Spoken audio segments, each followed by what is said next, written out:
Checky check, check, 1, 2, checky check, mic check. Alright, we're back. This is Stating the Obvious 227. This is part 2 in a 3-part series. If you have not listened to Stating the Obvious 226 prior to this, stop, go back, listen to it. Otherwise, you're coming in the middle of the conversation. You're not going to really know what the fuck is going on, because we're just going to pick up more or less where we left off. Save time. Get through this. Make Randy happy so that this doesn't go into 4 parts. Because she's allowing me to do a 3-part series today. If we go into 4 parts, she's going to beat my ass. Because she has shit to do. You can scream and shout with all your might. Shit to do, that is, other than hang out around here at the studio and put up with my bullshit. Dig in your heels and hold on tight. I know, what's this shit? What do you think, you have a life or something? Other than hanging out with me? Either you are wrong or I am right. Yep. It's the way it is. You're wrong, I'm right. Cynical Libertarian Society, I'm the great one. Fuck you, fuck your feelings. I'm right, I'm always right. I've never been wrong. And why am I never wrong? Simple, because I just don't open my mouth if I don't know what the fuck I'm talking about. Oh, and also because I'm not a stupid fucking statist. Cynical Libertarian Society, CYNLIBSOC.com on the interwebs. This right here that you're listening to, Stating the Obvious podcast, the weapons platform from which I launched the cruise missile of my intellect that homes in on to destroy stupid motherfuckers all around the world. Blah, blah, blah, blah, blah, blah. Alright, good. God, dog spelled backwards, God at CYNLIBSOC.com on the interwebs. And Twitterverse, CYNLIBSOC on the Twitterverse. Do it on the Twitterverse. Do it on the Twitterverse. I said, do it. Yeah. Hey, Beavis, we're totally gonna score. Yeah. Hey, baby, come to Butthead. The thing is, I would walk up to girls and do like, hey, baby, come to Butthead. Except none of them would get it.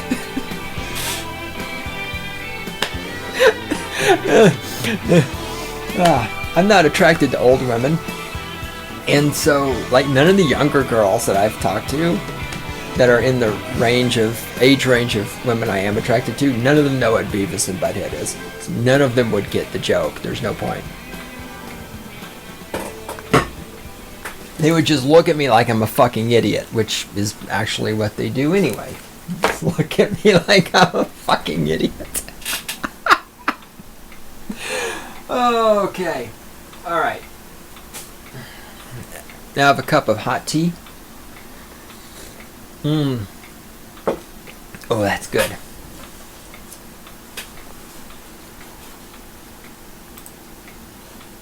And I have my notes somewhere. The fuck was that? Alright, hang on. What? Yes! Alright, I'm focusing. Alright. Let's get back to the book. We're doing book discussion about the book Against Football by Steve Almond, who has a really small penis, but a penis obsession. Okay, where are we? Page 47. I did that. And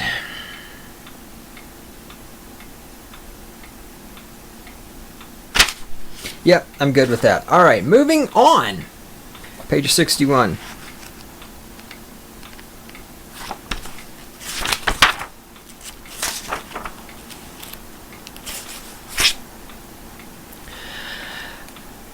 Backing a team helps Americans, in particular, contend with the unease of living in the most competitive society on earth. A society in which we're socialized to feel like losers. Okay.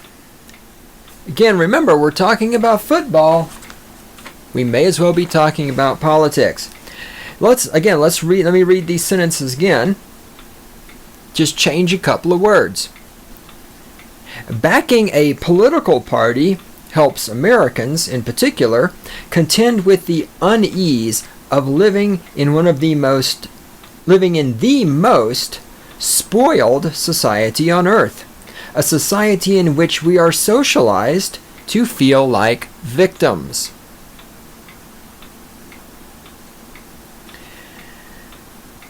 I'm going back now to reading the paragraph the way it's actually written, because you might think I'm still changing words, but I'm not. That's the special sauce that capitalism puts on burgers.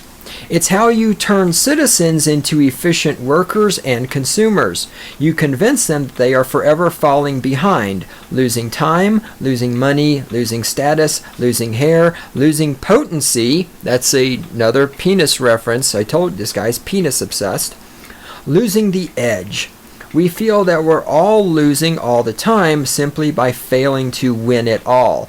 We squandered our talents, we mismanaged the clock, we choke in the clutch. Our teams enact public dramas that we experience as struggles to transcend our own private defects. Let me read this paragraph again and change a couple of words for you. Backing a political party helps Americans in particular contend with the unease of living in the most spoiled society on earth. A society in which we're socialized to feel like victims. That's the special sauce that statism puts on the burgers. It's how you turn citizens into efficient workers and consumers. You convince them that they are forever being victimized. Their time is stolen from them, their money is stolen from them, their status is stolen, stolen hair, stolen potency, stolen the edge. We feel that we're all having everything stolen from us all the time, simply because rich people exist. We squander all of our talents, mismanage, blah, blah, blah. And our political parties enact public dramas that we experience as struggles to transcend our own private defects.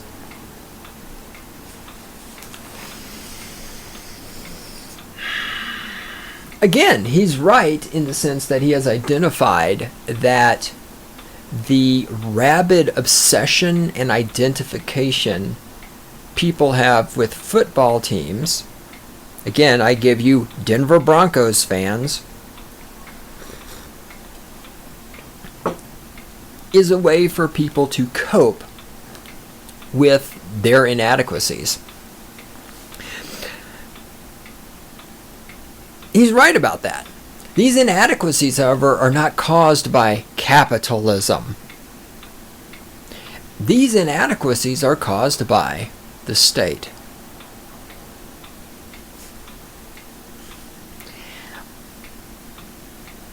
Likewise, the statists, to include Steve Almond, have this same rabid devotion and identification with political parties. At least one good thing you say about the NFL is you have more choices than just two. With political parties, you essentially have the Republicans and the Democrats. But for Steve Almond, his association and his allegiance to and his devotion to Hussein Obama is just as much a way of him coping with the unease of living the spoiled life he's living compared to the rest of the world. Just as identifying with the Broncos is a way for a lot of people who are in life just complete fucking losers. It's a way for them to feel like they have a purpose. And they're not losers because of capitalism. They're losers because they're losers. They're losers because they want to be victims. They are victims because they are victimized by everything that happens around them, because they can't control their own destinies. They can't think for themselves. They can't change their responses to the world. They can't make changes in the world around them. They are passive. They stand there and they stand there and wait for things to happen to them instead of making things happen. They are femistatist.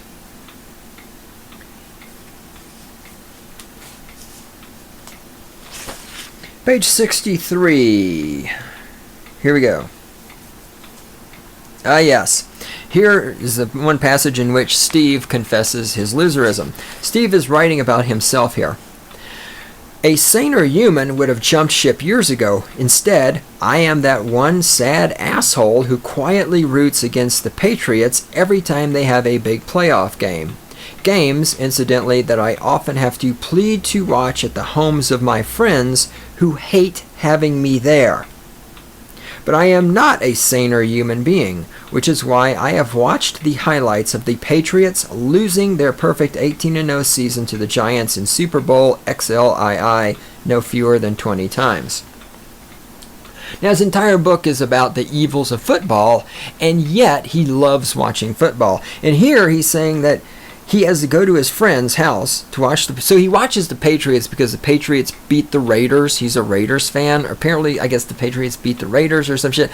I don't know because, I'm just going to say it and offend people. I'm not gay, so I don't really keep up with football, which is a bunch of guys in tight pants touching each other on the butt. And I don't have a small penis, and I don't have penis issues like Steve Almond does. But anyhow, apparently, I guess the Patriots beat the Raiders, and Steve Almond is butthurt about this, and so he likes seeing the Patriots lose. So this is a fucking loser who has watched the highlights of the Patriots losing no fewer than 20 times. Whoa. Talk about some compensation. Talk about some excessive amounts of free time. Alright, I suppose I have watched Casablanca a lot more than 20 times. I've watched Alien more than 20 times. I've jacked off more than 20 times today. Alright, so maybe in some ways I have a little excess of free time also. But again, his whole rant here is about how evil football is, and yet he himself is this obsessed with it. Physician, heal thyself. Okay, this is...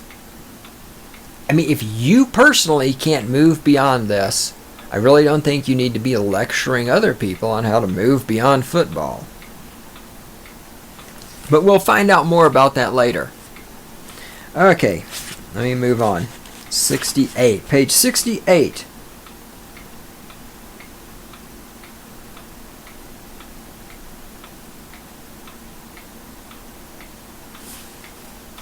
So here he tells a story about some kids. They're on the football. Let's see, Sean and blah, blah, blah. And they're playing football. I'm trying to find out. Let's see. Yep, when he was 11 years old. So this was high school football. And there's a story here, the high school football, and one kid hit another kid really hard, and the kid went down and didn't get back up. Here's the concluding paragraph of this story. The running back did not wind up paralyzed. That's not the point of the story. It was tremendous anguish Sean felt over his power. It was the tremendous anguish Sean felt over his power to harm another boy and to be revered for this power, a burden heavy enough to make him walk away despite his love of the game and his natural gifts. Now, first of all, the kids playing football chose to put themselves in this danger. Now you can say they're kids and they're not smart enough to make their own decisions. There's some validity to all of that. But Sean, who hit this other football player hard and knocked him down and kept him on, and this other kid stayed on the ground. One thing you can say for football players is they're all in danger. Unlike, I don't know, let's see, Randy, how far are we into the cast? I've gone 14 minutes without saying this.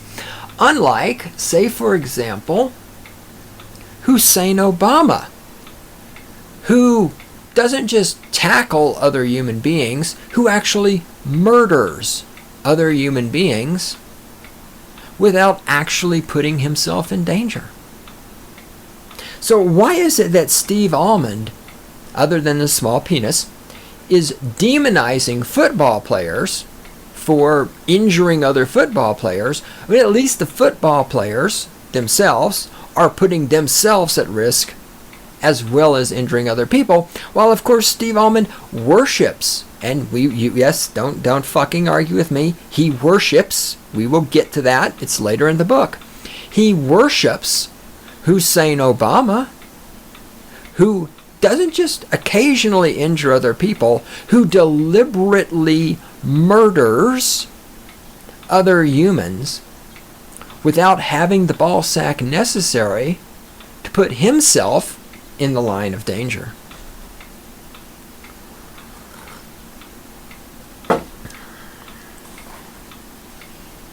Page 71. This is a long passage. I don't know what it's about yet. I'll tell you in a second. Oh, God. More attacks on capitalism. Okay, hold on. This is great. I just need to scout ahead real quick because I'm claiming I'm going to read like 4 pages worth of shit here. Okay, so blah, blah, blah. Where did I want to start with this? Oh, my God. Okay, here we go. Here we go, boys and girls. Brace yourselves. This man who's written a book and is getting paid for it thanks to capitalism is now going to go on a rampant attack of capitalism in the NFL because, God forbid, the NFL make any profits. Again, why is the NFL making the obscene profits they're making? Oh, because they're a non-profit. Who gave them non-profit status? The government. Where did the government come from? It was elected by the voters. That's democracy. Why does the NFL play in stadiums that they didn't have to pay money for? Oh, because the stadiums were built by the politicians who took money away from the taxpayers. Where'd the politicians come from? Oh, the voters. That's democracy. Right? The source problem of all of this stuff is not where does money come from? Who prints money? Last time I checked, all the money is printed by the government. Since you can't have capitalism without money, and money comes from the government, where does government come from? Oh, that's right. Democracy.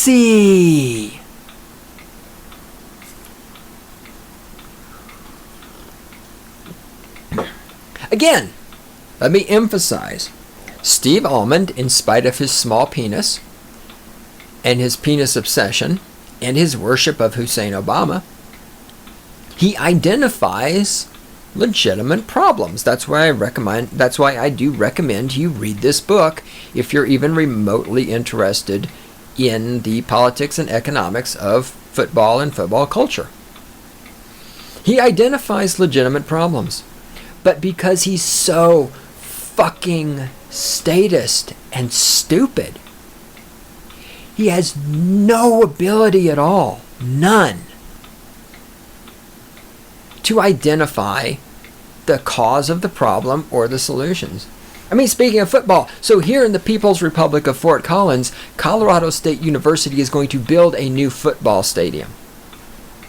It's going to be used, they actually put some numbers, I don't remember the numbers, this was in the newspaper a while ago, but it's only going to be used something like 8 times a year. There is something where they made a deal with the city, like for the first year, there would be 8 games in it, and for like the next year, then there's supposed to be like 12 football games or 12 events or whatever. But anyhow, there apparently some kind of deal was cut, democracy, with the local government, democracy, some kind of deal was cut where the stadium would only be used a certain number of times per year. Now here's the thing, you're going to build a football stadium. It's not going to be as big as whatever fucking football stadiums exist out there. I don't know because I don't care. But like the football stadiums that say the Broncos or the Patriots or the Green Bay Packers play in, those stadiums are significantly bigger than this one's going to be, I'm sure. And they cost more money than this one, I'm sure. But this football stadium is going to cost a pretty big chunk of money. And let's say you have 12 football games there a year. You're not going to sell enough tickets and concessions to pay for the stadium on 12 football games a year. It's again, this is called math. It doesn't matter about your fucking feelings. It doesn't matter about how you gender identify. It doesn't matter what skin color you are. It's math. Math doesn't give a fuck.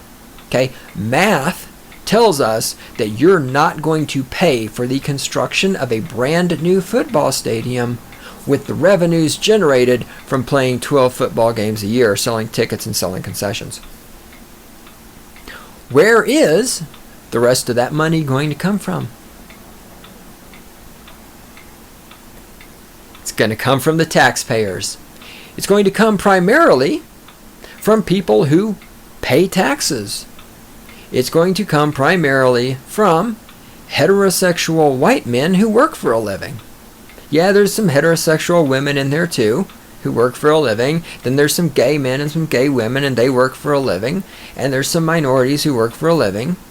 But none of the welfare recipients are going to pay for that. None of the college students are going to pay for that. None of the fucking old people on retirement are going to pay for that. Actually, we're all going to pay for that because, again, math doesn't give a fuck. We're all going to pay for that because of inflation, because of borrowing, because of printing money, because of all the stuff that those of you who know anything about economics know, and I don't have to go into it. Go watch Aaron Cleary's videos about economics. We're all going to pay for it. Everyone in society is going to pay for it.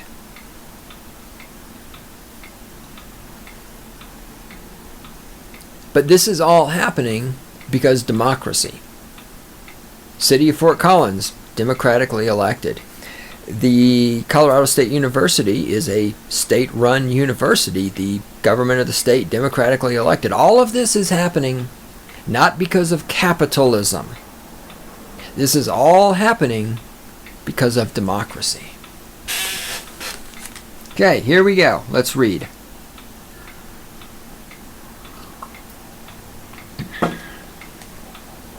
This tea is really good. This is the raspberry.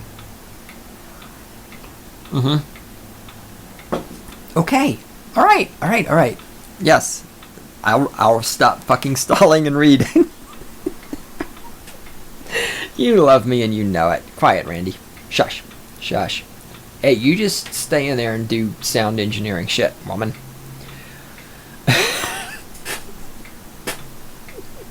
All the feminists out there are getting all offended now. Alright. Okay, focus. Here we go.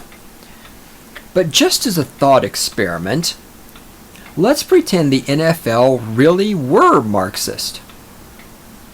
You mean, let's pretend the NFL really was Marxist? Okay, here's what that would mean. First, there would be no private ownership and therefore no team owners. The teams, though they would represent different cities, would belong to the state. Now, he understands the concept of the state because the state is capitalized. He understands what the state is. Employees would be paid according to the Marxist edict. You know, like they were in the Soviet Union. From each according to his ability, to each according to his need. A top quarterback such as Peyton Manning would not be paid $18 million every season. He would be paid based on his needs. Let's say $100,000 per year. The worker who laundered his jockstrap or the custodian who mopped the floors of his locker room might be paid just as much as Peyton Manning, perhaps more if they had greater needs, say a lot of children or sick parents. And here we see how communism is linked to welfare. Oh, you have a bunch of children, so you need more money. No. If you don't have enough money to raise children, don't have any children. Do you see again how statism circumvents evolution, circumvents natural selection? In a capitalist society, in a true, actual capitalist environment, in a market environment, people who don't have money to have children wouldn't just get more money magically given to them by the state.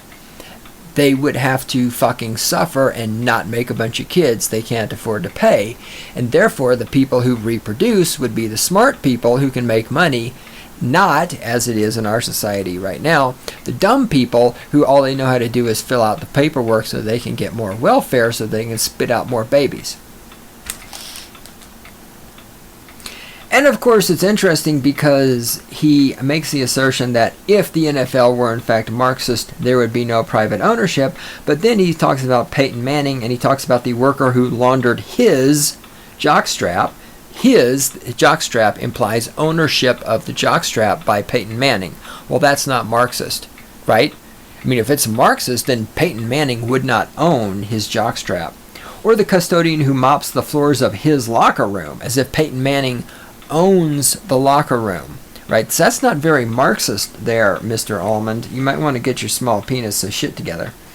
Okay.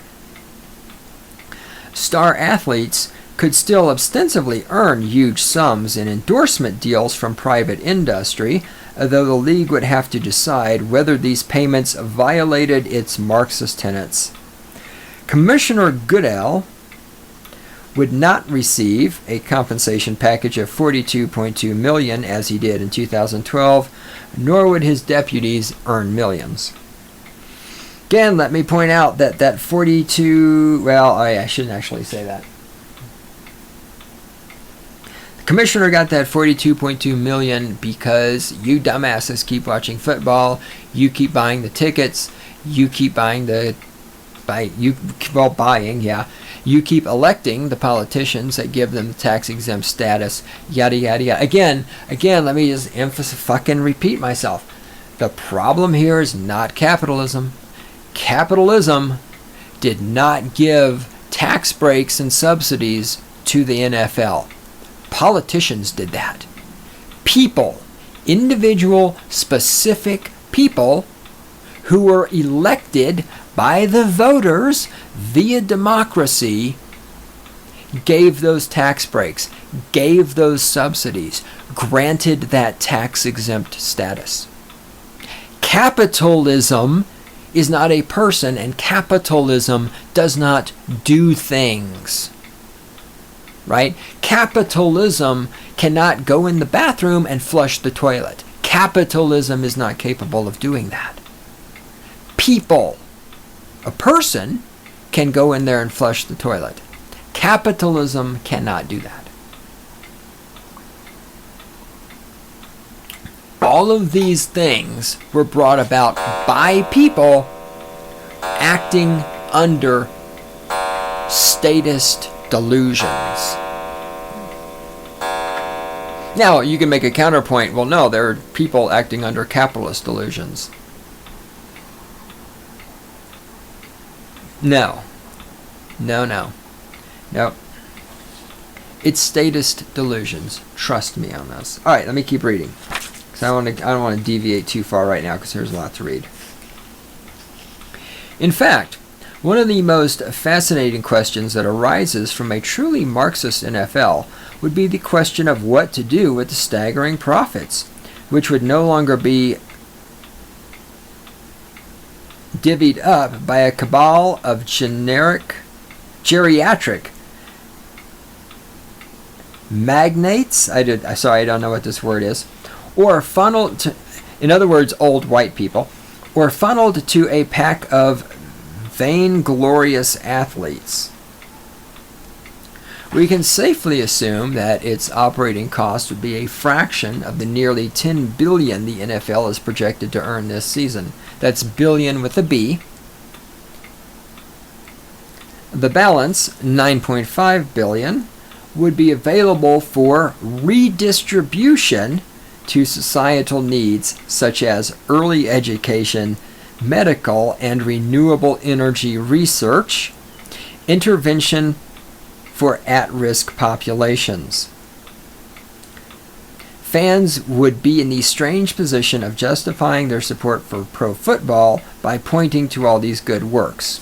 Again, when we see these statist tendencies, yes, let's take the profits that this company is making and redistribute them for things we think they should be redistributed for. Well, no.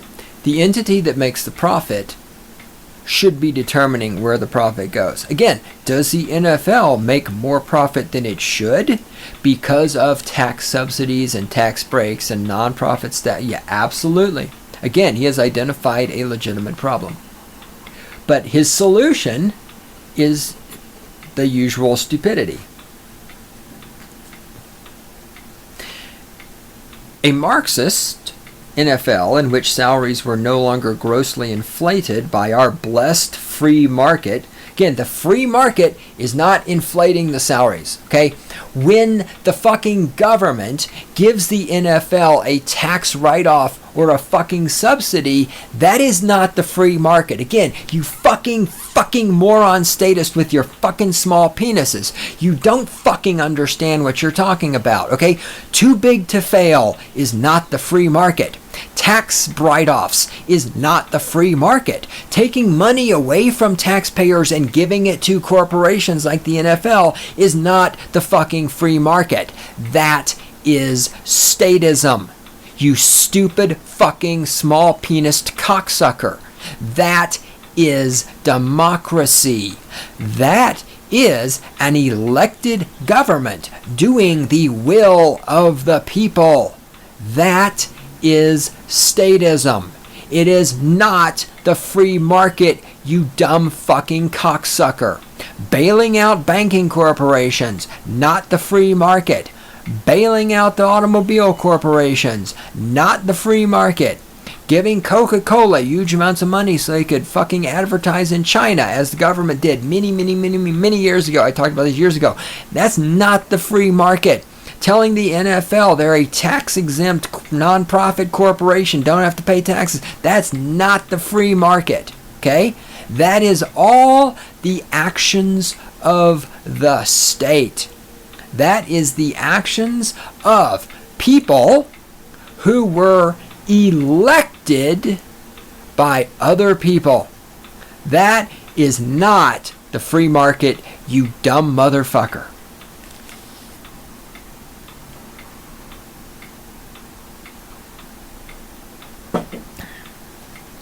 Players could choose to join clubs in the cities or states where they actually grew up. With obscene economic incentives removed. You mean like the obscene economic incentives for the military-industrial complex? He doesn't have much of a problem with the military-industrial complex, I notice. Okay. With the obscene economic incentives removed, players and fans might experience the sport as a pure form of meritocracy. As with the NCAA basketball tournament, competition would hinge on team and regional pride rather than individual earning power. There would be no more parasitic entourages or predatory agents. Almost certainly, athletes would make more sensible decisions regarding their own health. Do I realize that this will never ever happen? God, I can't read.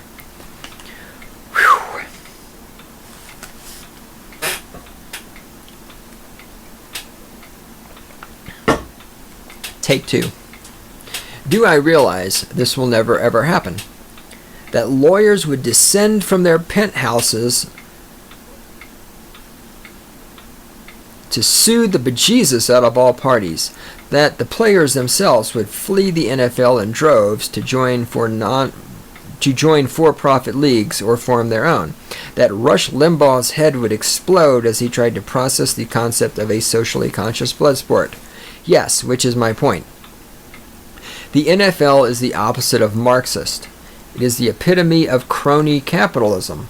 Now, is it crony capitalism? Well, yes. For one time, he's actually used the correct word. It's not capitalism. It's not free market. It is crony capitalism. The NFL is an alliance between the government and the corporation. The NFL is a corporation. I don't give a fuck. You call it a non-profit. You can talk about how the teams are individually owned. Suck a dick, okay? Suck a big fucking dick. You can't suck Steve Almond's dick because his dick is tiny, but you can suck my dick because it's big, okay? The NFL is a corporation. I've talked about this before. Rooting for the Broncos to beat the Patriots is like rooting for Coca-Cola to sell more product than Pepsi. You're rooting for corporations, okay? So yes, it is crony capitalism. He actually used the right word for one fucking time in this book. He fucking managed to get something right. He's still an idiot, though, as we will find as we read more. The NFL is the opposite of Marxist. It is the... Actually, it's not, because some of the... Like, I think it's the TV sales profits are all split evenly between the teams, so even the teams that suck get the same amount of money. And then, of course... What time is it? Great, thanks. And then, of course, where we... Okay, great, thanks. Like, you read my mind there. You knew what was coming next. That was awesome. And, of course, it's Marxist in the sense that to each, according to his needs, when they do the draft, the shittiest teams get to choose first. And it's Marxist in the sense that they're all in it together. As I've talked about before, the winner of every Super Bowl is predetermined. Okay, anyway.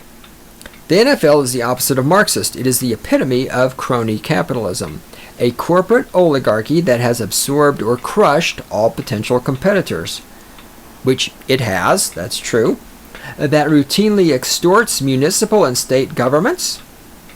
Yes, it does, and openly flaunts its tax obligations while remaining, in the words of the Atlantic's Greg Easterbrook, quote, walled off behind a moat of antitrust exemptions, unquote.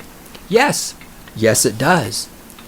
And it's able to do all of these things because the government, elected by the voters, headed up by Hussein Obama, your messiah,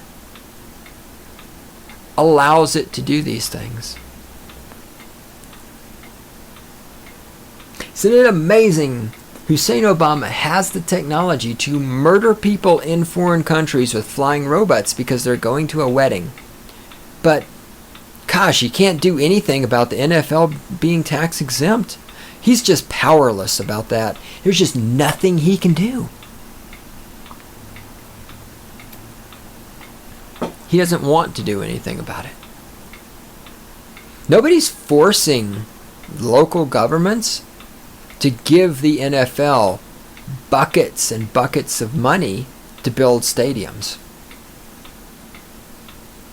Local governments are doing that because they want to. And they were elected by the sheep. The league's players are among the most specialized employees on earth. Every aspect of their job performance is filmed, analyzed, measured, and submitted to public scrutiny. Minute differences in efficiency translate into mind-boggling pay discrepancies. It is this ruthless workplace that compels so many players to play through the pain, shoot up steroids, etc. And agreed. He identifies a legitimate problem. Yeah, the players play through the pain, they do all the drugs, they do the painkillers and all this other so they don't feel it. Because, yeah, in the NFL, right, I mean, if you're a starter and you fucking miss a game, you're likely to lose your position, possibly lose your job, take a pay cut, whatever. Because the NFL, the owners of the teams, the coaches, everything, they constantly push performance at every single moment without letting up. And I know it's a generalization, and there may be coaches out there and owners that don't feel that way, and I don't fucking intimately know every NFL team to say that. But for the most part, that seems to be what's going on. Again, I agree with him, this is a problem. But this problem is not caused by capitalism. This problem is caused by the owners of the teams, number one, being assholes, the coaches being assholes. It also occurs because they don't have to face any consequences of this, because of course they're protected from the consequences. I don't know the legal ramifications. I'm going to say I'm pretty sure, though, that an individual player cannot sue a coach So if a coach tells a player, I want you, yes, you just got hit in the head, you might have a concussion, I don't care, go back out there and play. If the player goes out there and plays and gets another concussion and gets brain damage, I'm willing to bet there's some legal shit in all the stuff the football players sign and in all the protections for the football teams. And I'm sure there's plenty of things there to prevent any coach or team owner from being held accountable for what happens to their players, who are essentially their employees. And again, this didn't happen because of capitalism. All of those legal protections exist thanks to the government, not capitalism.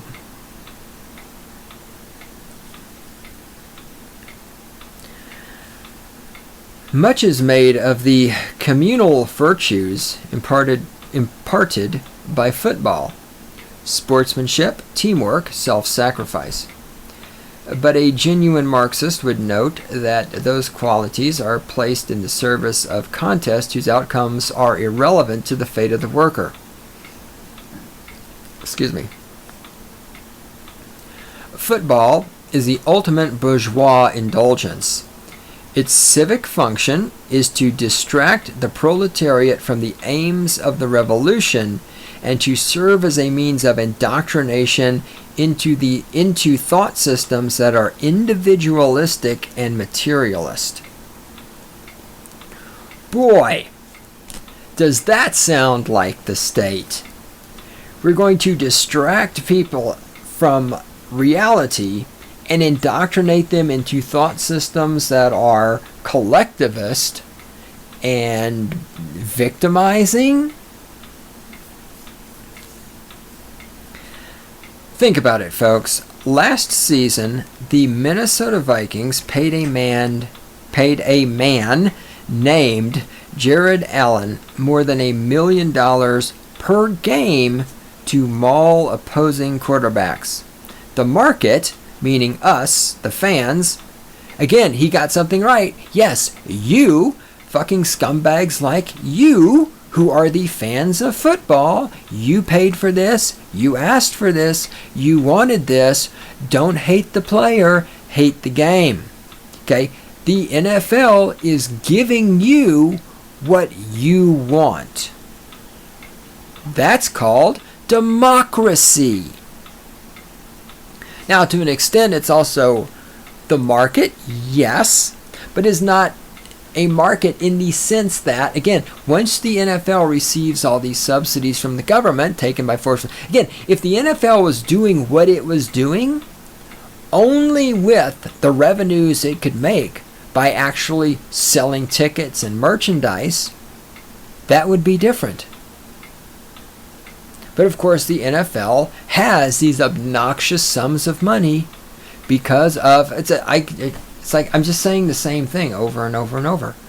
The NFL has the obnoxious amount of money to pay this guy $1 million per game because the NFL and the individual teams and team owners get all these tax breaks and all of these subsidies and all of these bonds and all of these free stadiums and all of this other shit. And all of that stuff flows from the government, which is elected by democracy.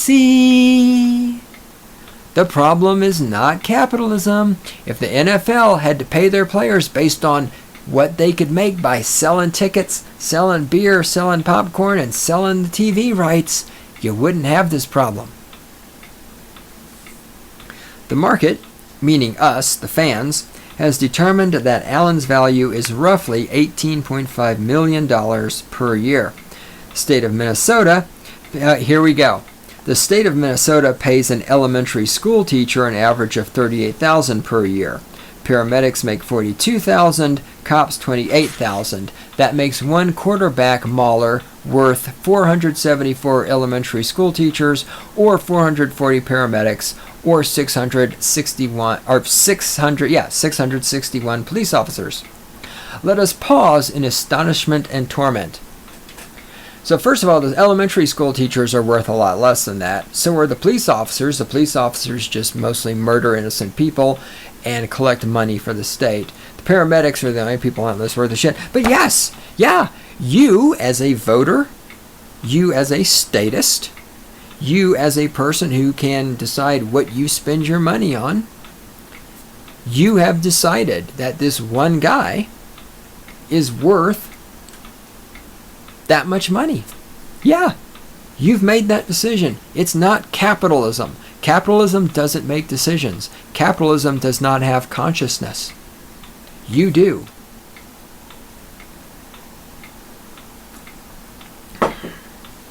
You also have a small dick. Okay, what's this? Page 74 to page 75.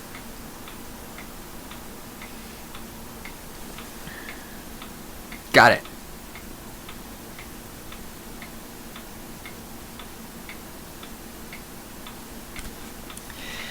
Here's the totally nutso part. The Vikings' ownership actually underperformed.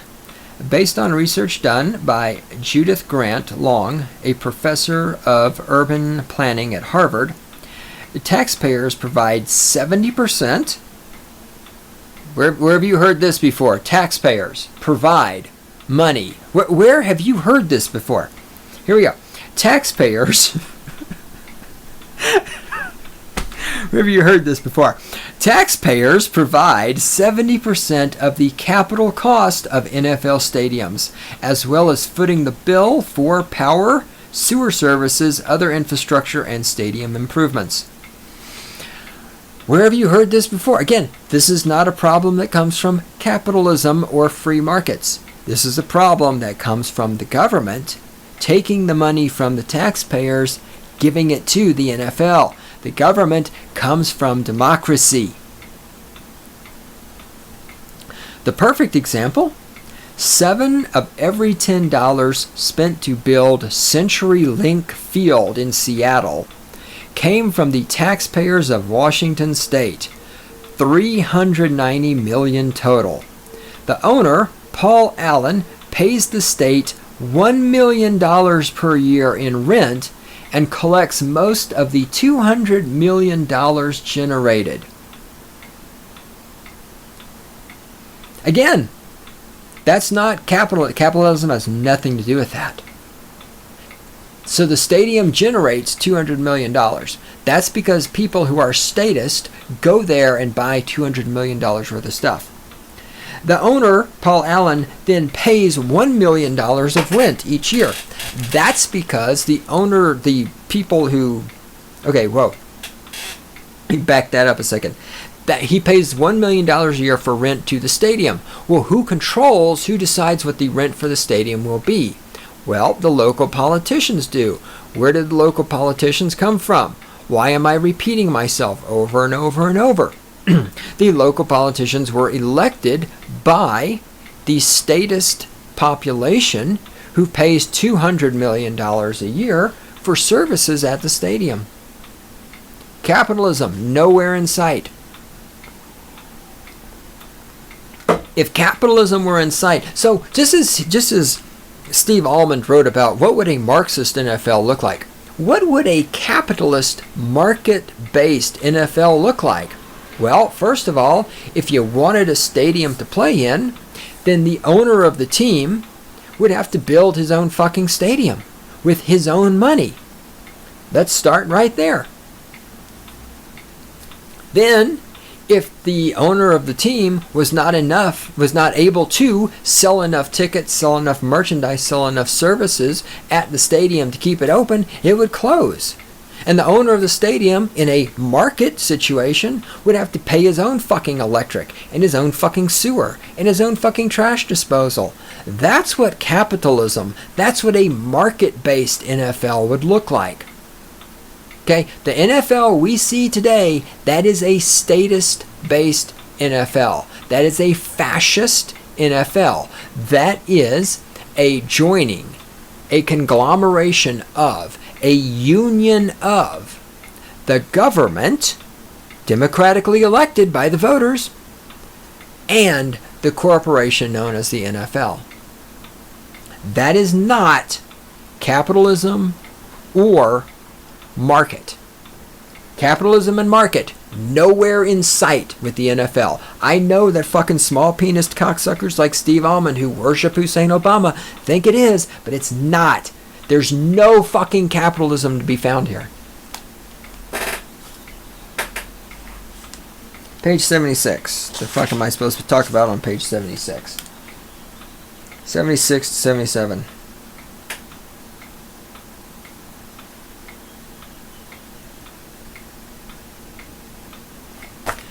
This is kind of long. Randy, how am I on time?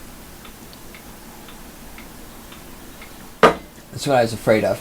Okay, I know. This has to keep down to 3 parts. You're going to kill me. It might be 4 parts. No, don't kill.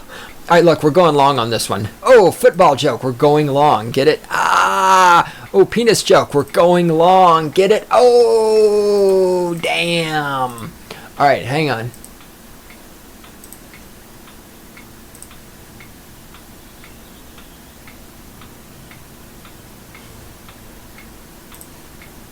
All right, that was me getting my shit together. Okay, we are going to go long. I'm going to wrap this up, and then all right, I'm lying.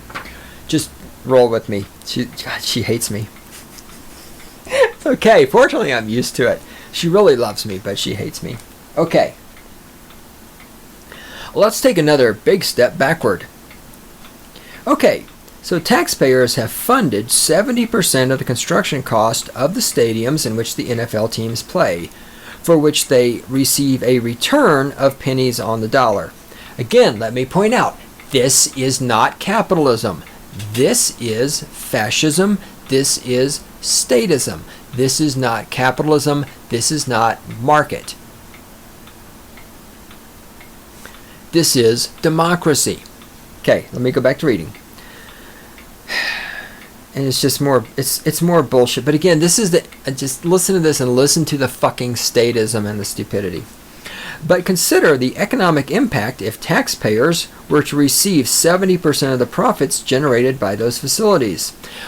Notice he doesn't say, consider what it would look like if taxpayers weren't forced to pay for this in the first place. Right? Nowhere in here is he interested in just eliminating the part where taxpayers are forced to pay for stadiums. All right. But consider the economic impact if taxpayers were to receive 70% of the profits generated by those facilities. That is, a portion equal to our investment.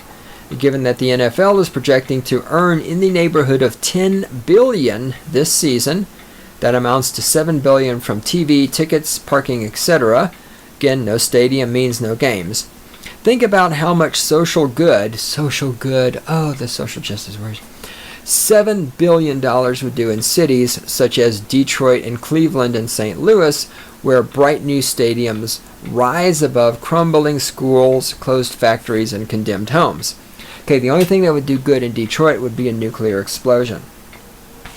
And again, these cities, they should not be saved. These cities should be allowed to die. Again, going into a dying city and trying to save it, that's not market, that's not capitalism, that's statism.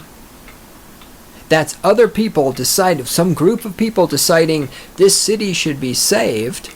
I mean, if people are leaving Detroit en masse, there's probably a fucking reason for that. And dumping a bunch of money in it trying to save it, not a good idea.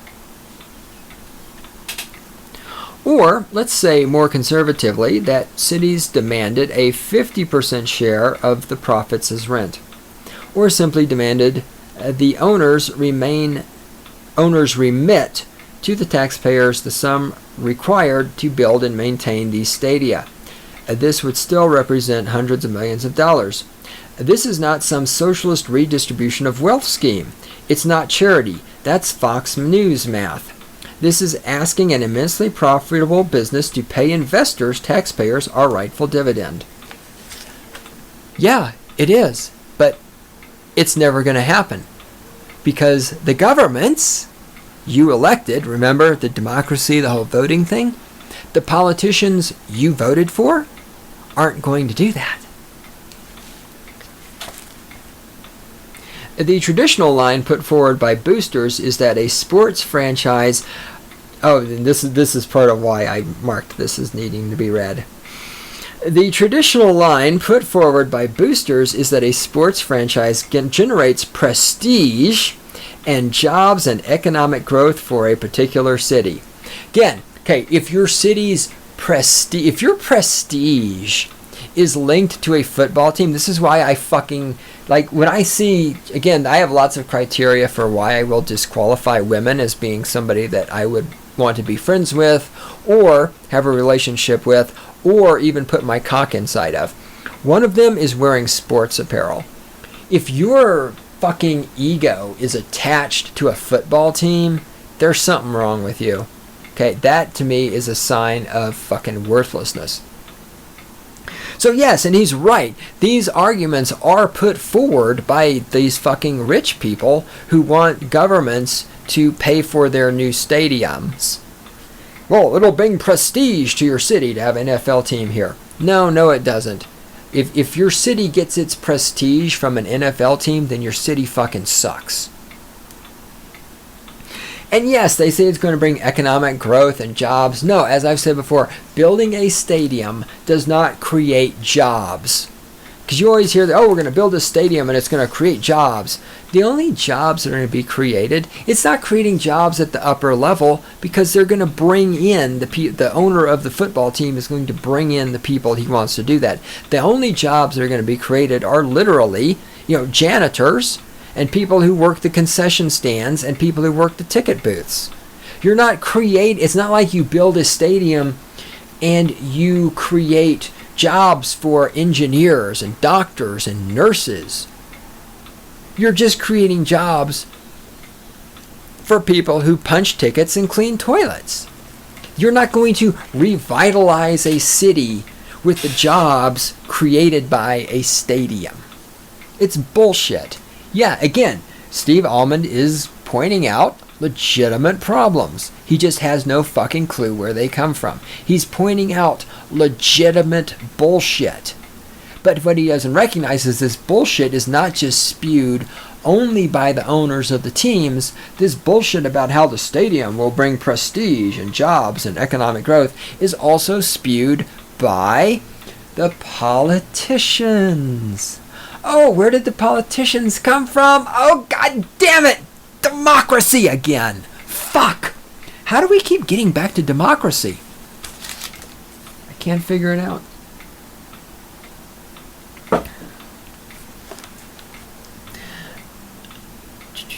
Where was I? It would be more accurate to characterize teams as parasites on the local economy. They suck money from the local tax bases, then send the gigantic profits generated by these expenditures back to the league office for distribution to the owners. Again, he's absolutely right. He has identified the problem. Think about how insane our cultural priorities are that we're allowing so much money to be siphoned from the public till. Notice he's not going to say, think about how insane we are that there is such a thing as a public till. Again, look, I'm sorry to just point out reality, but stupid people have money so that it can be taken away from them by smarter people. He says it's a bad thing for the NFL to get taxpayer money. Yet, he isn't able to take that the next step further and recognize that if there were no taxes, there would be no tax money for the NFL to take. Again, how do you solve the problem? You don't solve the problem by sucking Obama's cock. You don't solve the problem by whining like a little girl. You don't solve the problem by having small penis issues like Steve Almond does. You want to eliminate the abuse of tax money. Eliminate tax money. If there is no money collected in the form of taxes, the tax money can't be given to corporations, can it? But see, that's way too radical. In the sense of what the word radical actually means. Radical means to the roots, to change things at the source. People like to pretend they know what the word radical means. But we can't do that because we're so obsessed with statism and with collecting taxes and redistributing wealth that as a statist he cannot see the problem here is not capitalism, it's not the market. The reason taxpayers' tax money is abused in the first place is because the tax money is collected in the form of taxes. Eliminate the taxes, you don't have this problem anymore.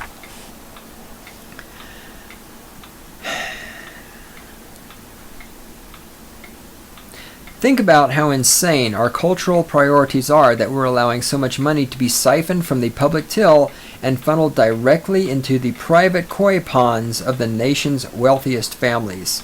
This arrangement isn't even capitalist, it's feudal. Okay, once again, he's getting it right. He still doesn't understand how to solve it.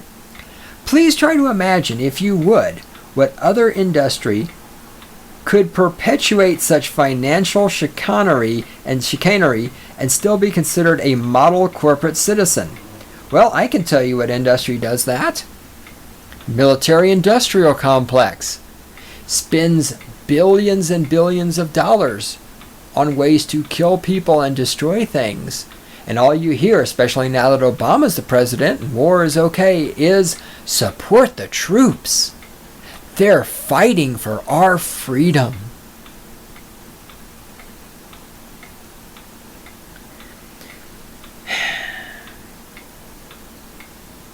This is not a matter of politics, by the way. Conservatives who rail against government debt and liberals who lament the decline of social services should be equally outraged. Yes, they should, but as I pointed out before, conservatives are not actually interested in smaller government. They just say that in order to get elected by stupid people who actually think conservatives are in favor of smaller government. Just like liberals say they're opposed to corporations, when in fact we know that nothing could be further from the truth. Better yet, they should recognize their loyalty to the NFL is what makes this ongoing confidence game possible. We are the ones who give the league its tremendous leverage over politicians. We shouldn't be surprised that it uses this as leverage. That's what capitalists do. Again, we're back to attacking capitalism. Again, I'm pointing out, no. What the NFL is doing is not capitalism. What could be said is, yes, when he says that the NFL uses its fans as leverage over the politicians, yes, because the fans are stupid people. The people who run the NFL, they may be rich, they may be evil, they may be assholes, but they're clearly not stupid because they're smart enough to know how to use the stupid people who vote, thank you democracy, to manipulate the politicians in order to get more money. Again, the smart people are taking money away from the stupid people. That's how it works. You don't solve this by screaming, ew, capitalism is yucky. You solve this by, number one, being smarter, by number two, getting rid of the state, which is the mechanism by which the corporation, known as the NFL, can even exist, the mechanism by which it is a tax-exempt corporation, the mechanism by which taxpayer money is first of all collected, then second of all redistributed in a Marxist form to the corporation known as the NFL. Page 79. Yeah, I did say that. I lied. Hold on, look. Do you want this to be 4 parts long? I don't want it to be 4 parts long. Yeah, that's what I thought, honey.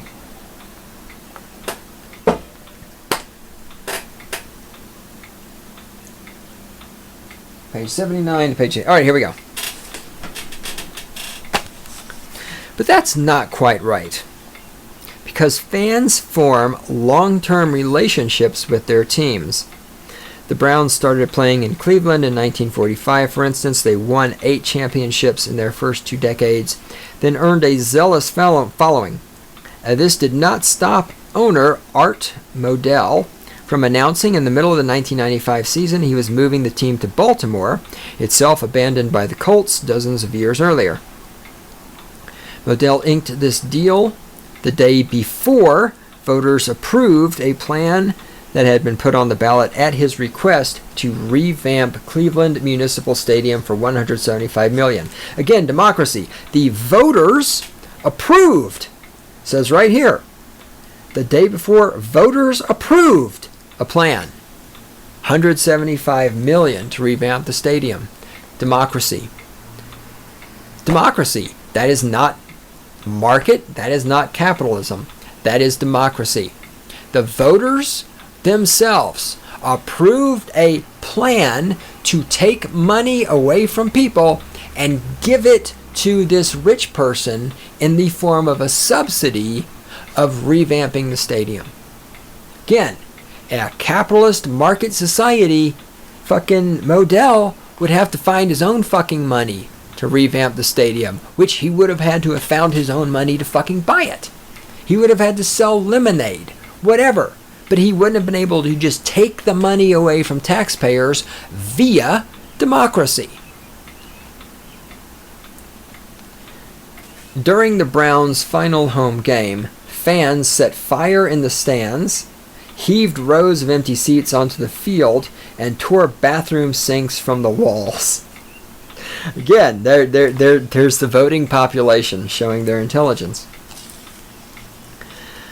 But Modell was merely following the rules of the modern NFL cartel.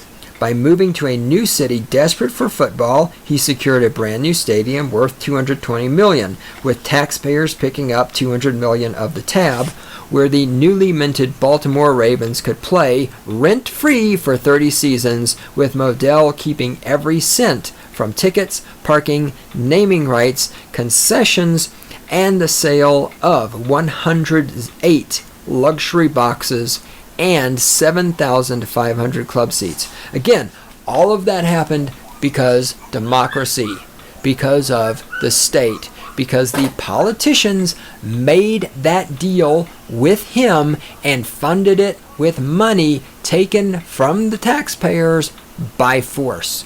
There's no market here. There is no capitalism here. This is statism. This is democracy.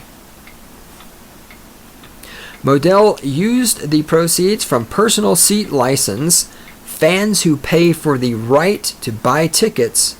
I have no idea how the fuck that even works. I've never heard of that before, but it sounds... Again, if stupid people have money and you can take it from them, you're smarter than they are. That's how this works.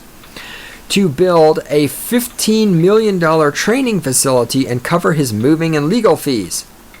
Spurned Cleveland fans filed more than 100 lawsuits against him. Within a few years, his team, purchased in 1961 for $3.9 million and valued at $163 million before departing Cleveland, was worth $600 million.